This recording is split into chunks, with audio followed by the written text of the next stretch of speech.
ಇಲ್ಲ easy coat ಹಾಕೊಂಡು easy ಥರ ಆಡ್ತಿದ್ದಾಳೆ. ಎಲ್ರ ಮುಂದೆ ಅಷ್ಟೊಂದು ಸ್ಟೈಲ್ ಮಾಡ್ತೀಯಲ್ವಾ?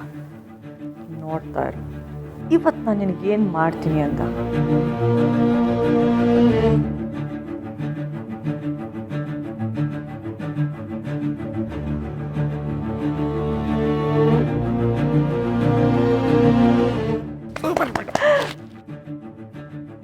ವಾ ಮತ್ತೆ ವಾ, ಎಂತ ಪರ್ಫಾರ್ಮೆನ್ಸ್ ಮಾಡಿದ್ರಿ!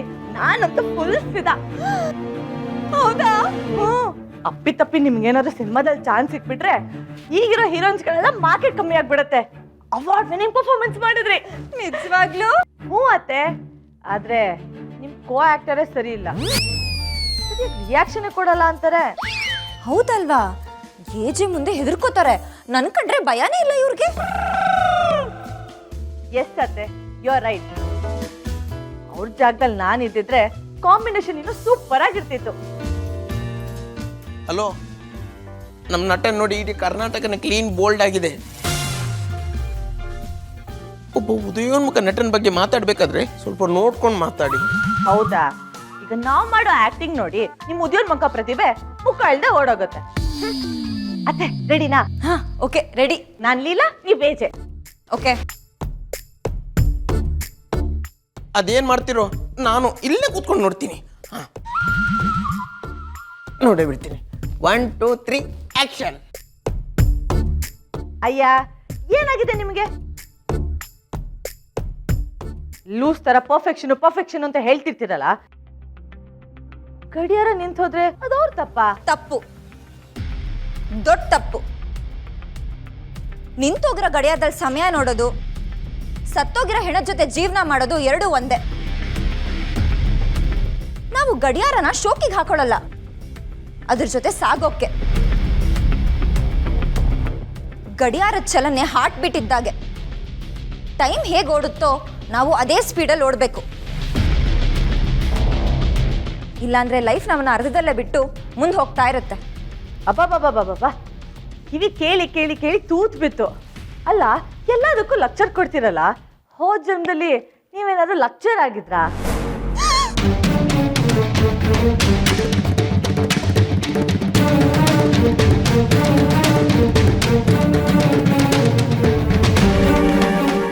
ಅಯ್ಯೋ ಲಕ್ಷ್ಮಿ, ಏನಿದು? ಏನ್ ಮಾಡ್ದೆ? ಅಯ್ಯೋ ಅತ್ತೆ, ನೀವು ಆ ಥರ ರಿಯಾಕ್ಷನ್ ಕೊಡ್ಬಾರ್ದು, ಅದು ಲೀಲಾ ರಿಯಾಕ್ಷನು. ನಾನು ಈ ಥರ ಸಾಸ್ ಚೆಲ್ದಾಗ. ಲಕ್ಷ್ಮಿ, ಮತ್ತೆ ಹಾಕದ್ಯಲ್ಲ, ನಾನು ಏನ್ ಮಾಡ್ಲಿ ಇವಾಗ? ಅತ್ತೆ, ನಾನು ಇದನ್ನೇ ಹೇಳ್ತಿರೋದು, ಮತ್ತೆ ಅದೇ ರಿಯಾಕ್ಷನ್ ಕೊಡ್ತಿದ್ದೀರಲ್ಲ, ನಂಗೆ ಅದು ಬೇಡ. ಏಜೆ ತರ what is this nonsense, you idiot, out ಅಂತ ಹೇಳ್ಬೇಕು. ಹೇಳಿ ನೋಡೋಣ. ಆಕ್ಟಿಂಗ್ ಮನೆ ಹಾಳಾಗೋಯ್ತು. ಏಜ್ ಏನಾದ್ರೂ ಇದನ್ನ ಈಗ ನೋಡಿದ್ರೆ ನನ್ ಚಟ್ನಿ ಮಾಡ್ಬಿಡ್ತಾರೆ.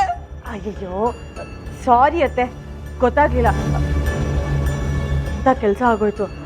ಅದು ನನ್ನ ಆಕ್ಟಿಂಗ್ ಅಲ್ಲಿ ಪರಕಾಯ ಪ್ರವೇಶ ಮಾಡ್ಬಿಟ್ಟಿದ್ನಲ್ಲ, ಗೊತ್ತಾಗ್ಲಿಲ್ಲ.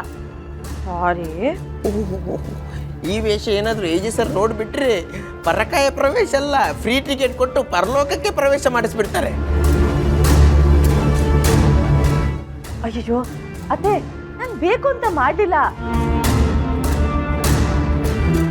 ನೀವು ಕೋಟ್ ಹಾಕಿದ ತಕ್ಷಣ ಏಜೆ ಆಟಿಟ್ಯೂಡ್ ನಿಮ್ಗೆ ಹೇಗೆ ಬಂತೋ ಹಾಗೆ ಲೀಲಾ ಅಲ್ಲಿದ ತಕ್ಷಣ ನಿಮ್ಮ ಎಡ್ವರ್ಡ್ ಬುದ್ಧಿ ನನಗೆ ಬಂದ್ಬಿಡ್ತು ಅನ್ಸುತ್ತೆ. ಅದಕ್ಕೆ ಹೀಗೆಲ್ಲ ಆಗೋಯ್ತು. ನೀವೇ ಹೇಳಿ, ಲೀಲಾ ಅಂದರೆ ಎಡ್ವರ್ಡು, ಎಡ್ವರ್ಡು ಅಂದರೆ ಲೀಲಾ ತಾನೆ? ಹೌದು. ಮತ್ತೆ ಅದ್ರಲ್ಲಿ ನಂದೇನೂ ತಪ್ಪಿಲ್ಲ, ಎಲ್ಲ ನಿಮ್ಮದು ಮತ್ತೆ ನಿಮ್ಮ ಪಾತ್ರದ್ದು. ಪ್ಲೀಸ್ ಏಜೆ ಹತ್ರ ನನ್ನ ಹೆಸರು ಹೇಳಬೇಡಿ. ನನಗೆ ಗೊತ್ತು, ಒಬ್ಬ ಉದಯೋನ್ಮುಖ ನಟಿಯಾಗಿ ನಟನೆ ಹಾಕಿ ತಗೋತೀರಾ ಅಂತ. ಬರ್ಲಾತೆ, ಟೇಕ್ ಕೇರ್, ಬಾಯ್. ಅಯ್ಯೋ, ನನ್ನ ಕ್ಯಾರೆಕ್ಟ್ರಿಂದ ಹೀಗೆಲ್ಲ ಆಗುತ್ತಾ? ಏನು ಮಾಡೋದು ವಿಶ್ವರೂಪ್? ಈ ಸೀನಲ್ಲಿ ನಾನು ಇದ್ದೀನಂತ ಇವಾಗ ನಿಮ್ಗೆ ಗೊತ್ತಾಯ್ತಾ? ನೀವಿಬ್ರು ಸೇರಿ ಈ ಜನ ಬೆಚ್ಚಿದ ನಟನಿಗೆ ಎಷ್ಟು ಇನ್ಸಲ್ಟ್ ಮಾಡಿದ್ರಿ. ನನ್ನ ಪುಟ್ಟ ಮುಗ್ಧ ಮನಸ್ಸಿಗೆ ಎಷ್ಟು ನೋವಾಗಿರ್ಬೇಡ. ನನ್ನ ನೊಂದ ಮನಸ್ಸಿನ ಶಾಪ ಮೇಡಮ್, ಇದು ಶಾಪ. ಏಜೆ ಬಂದ್ರೆ ನಾನು ಏನು ಮಾಡಲಿ? ಸಾರಿ ಮೇಡಮ್, ನಾನೊಂಥರ ಮಾಡರ್ನ್ ಯುಗದ ಜಮದಗ್ನಿದ್ದಾಗೆ. ಒಂದು ಸಲ ಶಾಪ ಕೊಟ್ಟರೆ ವಾಪಸ್ ತಗೊಳ್ಳೋಣ. ವಿಶ್ವರೂಪ್ ಪ್ಲೀಸ್ ತಮಾಷೆ ಮಾಡಬೇಡಿ, ಪ್ಲೀಸ್ ಸೇವ್ ಮೀ.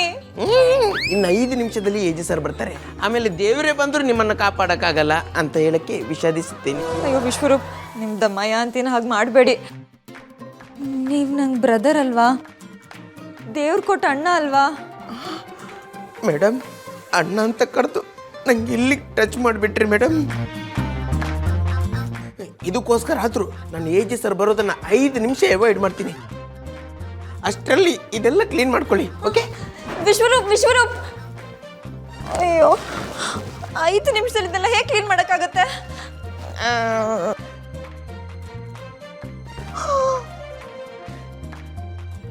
ನಾ ಹೇಳಿರೋ ಪಾಯಿಂಟ್ಸ್ ಎಲ್ಲ ಇಡೀ ಟೀಮಿಗೆ ಕ್ಲಿಯರ್ ಇದೆ ಅನ್ಕೋತೀನಿ. Look, I want productivity. I expect results. ನಮಸ್ಕಾರ ಅಜಯ್, ಹೇಗಿದ್ದೀರಾ? ಇನ್ನು ನಿಮಗೇನು ಬಿಡಿ, ನೀವು ಮಾಡಿರೋ ಒಳ್ಳೆ ಕಾರ್ಯಗಳಿಂದ ಆ ಭಗವಂತ ನಿಮ್ಮನ್ನು ಯಾವಾಗಲೂ ಚೆನ್ನಾಗೇ ಇಟ್ಟಿರ್ತಾನೆ. ನೀವು ಚೆನ್ನಾಗಿರ್ಬೇಕು ಅಜಯ್. ಕಾಫಿ ಕೊಡು. ಹಾಂ ಅಜಯ್, ತಗೋ. ಅರ್ಥ ಇಲ್ದಿರೋ ಮಾತೆಲ್ಲ ಕೇಳೋಷ್ಟು ಟೈಮ್ ನನಗಿಲ್ಲ. ಈಗ ಬಂದ ವಿಷಯ ಹೇಳು. ನನ್ನ ಉಸಿರು, ನನ್ನ ಪ್ರಾಣ, ನನ್ನ ಹೆಂಡತಿ ಜೀವನ ಕೊಲೆಗಾರನಿಂದ ಕಾಪಾಡಿದ್ದೀರಾ. ಅದಕ್ಕೆ ನಿಮ್ಮ ಹೆಸರಲ್ಲೊಂದು, ಪವಿತ್ರನ ಹೆಸರಲ್ಲೊಂದು ಅರ್ಚನೆ ಮಾಡಿಸ್ಕೊಂಬಂತಿದ್ದೀನಿ. ಶೋ, ನಾನು ನೋಡಿ, ನನ್ನ ಕಣ್ಣೆದುರುಗಡೆನೆ ನನ್ನ ದೇವ್ರು ಕೂತಿರ್ಬೇಕಾದ್ರೆ ನಾನು ಎಲ್ಲೆಲ್ಲೋ ಹೋಗಿ ದೇವ್ರ ದರ್ಶನ ಮಾಡ್ಕೊಂಡು ಬಂದೆ. ಛೇ, ಪ್ರಸಾದ ತಗೊಳ್ಳಿ ಏಜೆ.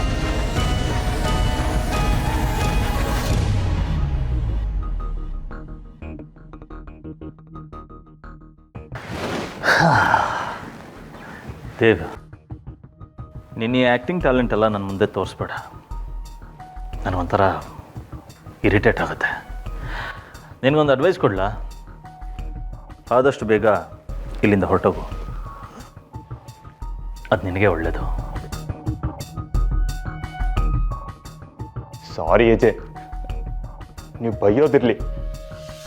ಈ ಮನೆಯಿಂದ ಕುತ್ತಿಗೆ ಹಿಡಿದು ಆಚೆ ತಬ್ಬಿದ್ರು ನಾನು ಮಾತ್ರ ಹೋಗಲ್ಲ ಏಜೆ. ಯಾಕಂದ್ರೆ ಈ ಮನೇಲಿ ನನ್ನ ಉಸಿರಿದೆ, ನನ್ನ ಜೀವ ಇದೆ. ಪ್ರಾಣಕ್ಕೆ ಪ್ರಾಣ ಅಂತ ಪ್ರೀತಿಸಿರೋ ನನ್ನ ಹೆಂಡತಿ ಇಲ್ಲಿದ್ದಾಳೆ. ಮೊದಲು ಅವಳು ಹುಷಾರಾಗಬೇಕು, ಆಮೇಲೆ ನಾನು ಈ ಮನೆ ಬಿಟ್ಟು ಹೋಗೋದು. ಅವಳನ್ನು ಬಿಟ್ಟು ಬದುಕಿರೋ ಶಕ್ತಿ ಆ ಭಗವಂತ ನನಗಿನ್ನೂ ಕೊಟ್ಟಿಲ್ಲ ಏಜೆ.